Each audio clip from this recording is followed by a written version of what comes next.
Welcome to another deep dive. This time we're taking it slow, exploring the Alsace wine route. Ah, the Alsace wine route. Yeah, it's a region in France that's known for its charming villages and, of course, its incredible wines. Obviously. We're using an article from Love to Visit France to guide us today. Sounds good. And one of the things it really emphasizes is this idea of slow travel. Oh, interesting. Instead of rushing from one place to the next, you really savor the experience like a fine wine. I like that analogy. It's about immersing yourself in the beauty of the villages. Those half-timbered houses and cobblestone streets, all nestled amongst rolling vineyards. It does sound very idyllic. It does, doesn't it? And the article gives some great tips on how to experience it authentically. Well, I'm all ears. So I'm excited to dive in and see what gems we can uncover together. Me too. What exactly does slow travel mean in this context? Well, it's about shifting your mindset, really. Okay. It's not just about the destination, it's about the journey. Instead of checking off landmarks, you connect with the local culture and rhythm of life. That makes sense. So it's more about immersing yourself in the experience rather than just sightseeing. Exactly. And speaking of experiences, the article suggests some really unique ways to explore the Alsace region. Oh, like what? Well, one that caught my eye was exploring the waterways of northeast France by boat. By boat. Yeah. Can you imagine drifting along the canals, passing by those picturesque villages? Sounds very peaceful. So peaceful. And a world away from the usual tourist hustle. Definitely. I can see how that would fit into the whole slow travel philosophy. Absolutely. It's Yeah. all about taking your time and soaking in the scenery. Sounds lovely. Are there any particular waterways that they recommend? Well, the article doesn't go into specifics, but it does talk about how the waterways offer a different perspective on the region. You get to see the vineyards and villages from a new angle, Right. and it's a much slower pace than driving or taking a train. That makes sense. So it really allows you to unwind and connect with the landscape. It does sound appealing. But how practical is it? I mean, are we talking about hiring a private boat or... Or are there guided tours or something? Well, that's where the article gets interesting. It suggests looking into barge rentals. Barge rentals. Yeah. Imagine yourself captaining your own little vessel, Wow. navigating the canals at your own pace, stopping wherever your heart desires. Okay, you've got my attention. That does sound pretty amazing. It's like the ultimate slow travel experience, right? It is. It's like you're creating your own adventure. Exactly. Yeah. You're not on anyone else's schedule. No rushing around. You just go with the flow, Huh. literally. I love it. And who knows what hidden gems you might discover along the way. That's the beauty of slow travel, isn't it? Absolutely. It's about embracing the unexpected and allowing yourself to be surprised by the journey. I think the slow travel concept is really starting to resonate with me. Me too. It's like a breath of fresh air. It is. In our fast-paced world, it's so easy to get caught up in the rush of things. Right. But this reminds us to slow down and savor the moment. And I think the Alsace wine route, with its charming villages and peaceful landscapes, seems like the perfect place to do just that. I agree. It's the perfect setting to unwind and reconnect with yourself. And maybe even discover a new way of traveling.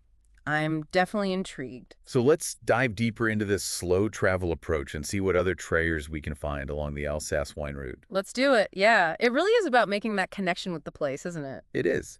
And I think we've set the stage nicely talking about this slow travel philosophy. Yeah. Choosing villages over rushing around Yeah. and even exploring those waterways. Right. But how do we actually plan a slow travel trip? Where do we even begin? Well, I think the first step is to envision the kind of atmosphere you're looking for. Do you want bustling markets or quiet countryside? For me, it's about finding a place where I can truly unplug. I'm picturing cobblestone streets, those half-timbered houses, maybe even a local bakery. Ah, I see. You want that charming village life. Exactly. A place to soak it all in. Well, the Alsace wine route has plenty of villages that fit that description. Does it? Oh, yeah.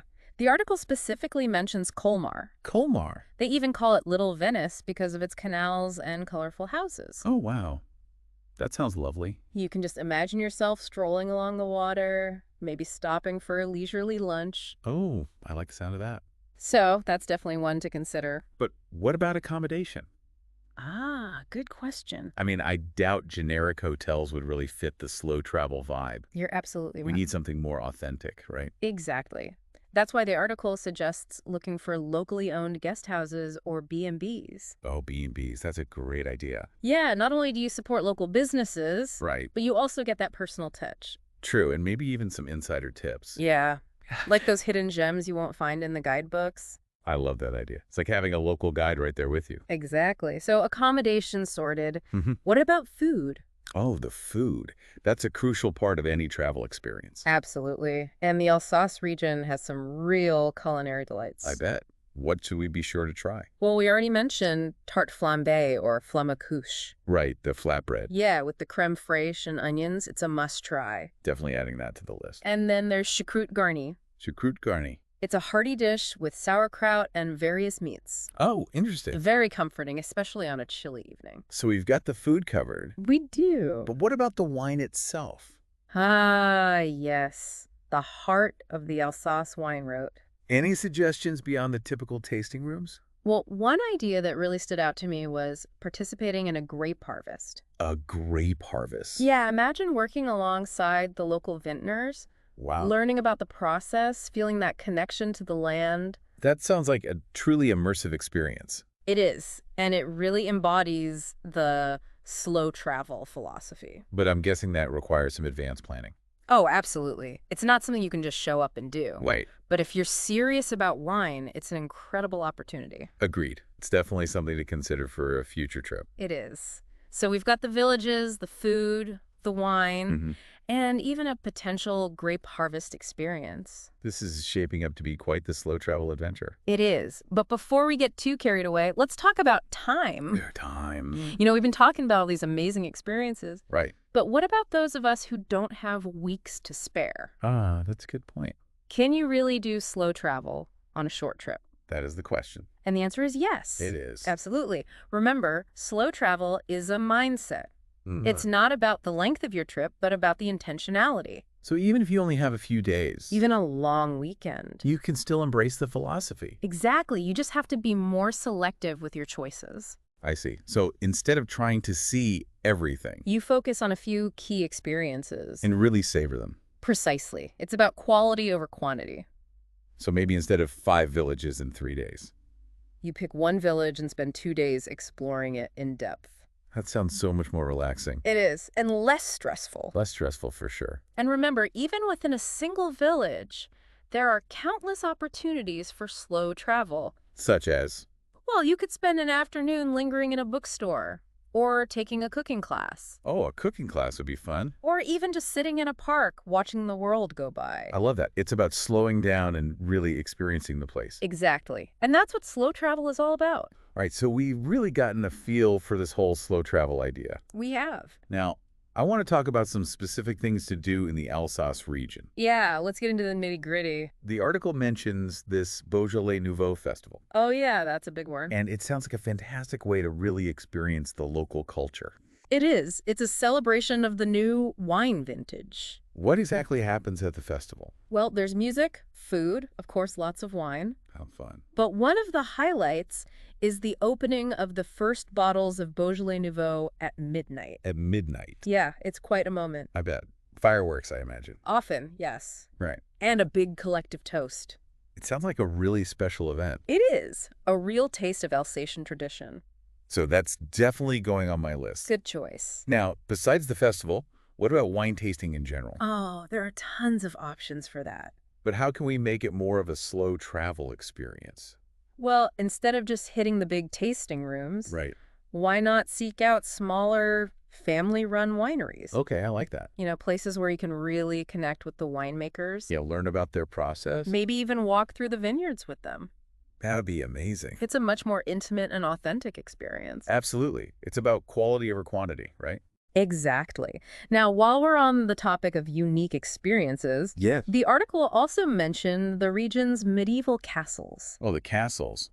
I'm a bit of a history buff, so I'm intrigued. Well, there's one called Haut Königsberg that's really impressive. Haut Königsberg. It's perched on a hilltop, so the views are spectacular, Wow. and it's incredibly well preserved. So you can really step back in time. Exactly. You can almost imagine the knights and nobles roaming the halls. It sounds fascinating. It is. It's a reminder of the region's rich history. And that's what I love about slow travel. It's not just about the present moment. Right. It's about connecting with the past as well. Absolutely. So what do you say? Ready to plan that slow travel trip to the Alsace wine route? I think I'm convinced. I knew you would be. It's more than just a trip. It's a whole new way of experiencing a place Exactly. It's about slowing down, being present. and savoring every moment. And who knows, you might just discover something truly special along the way. Well said. Thanks for joining us on this deep dive into the Alsace wine route and the art of slow travel. My pleasure. We hope you're feeling inspired to embrace a more mindful approach to your own travels. Whether it's to a far-off land or your own backyard. Until next time, keep exploring and keep diving deep